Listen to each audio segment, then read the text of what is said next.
e soluciona na termino cortico nel momento na kita ku bota zorg para ter suficiente trabalhador, nós também se ia trabalhando por fim bom, e by the way, nós está buscando mais trabalhador.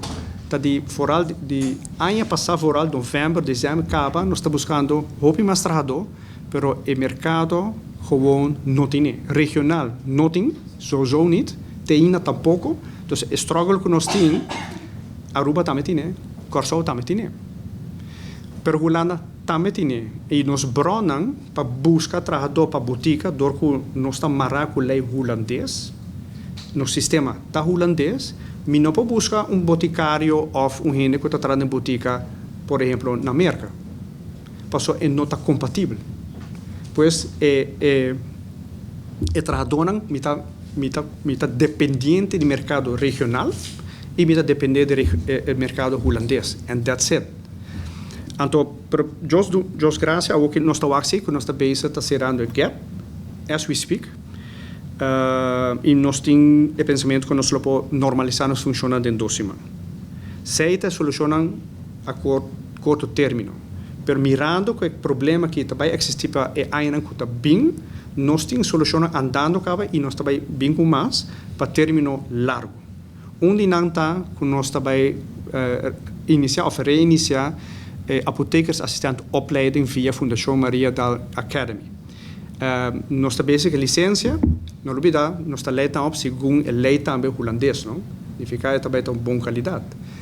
Então, nós estamos calculando em curso de augustus, para iniciar outro ano, para iniciar a parte educativa aqui, que lo dona seu efeito de comende jaar. Se tem algum ano, bom, acaba o estudo aqui de ano.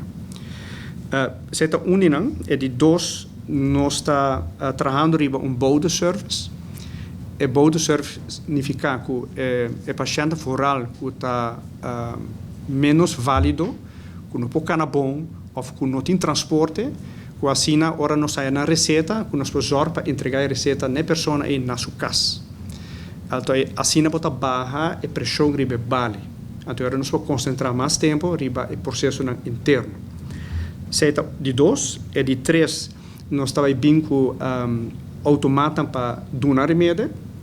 Então, suponho que você está de Holanda e máquina de botar em Cabo Florinha, botar saca coisa come fazer, algo parecido.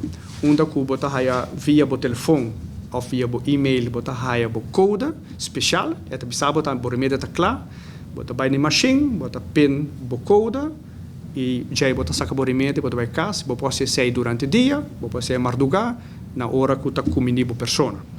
Então, onde eu estou bem, e está bem na cada botica, está bem uma. Então, está bem aqui na praia, uma anterior, uma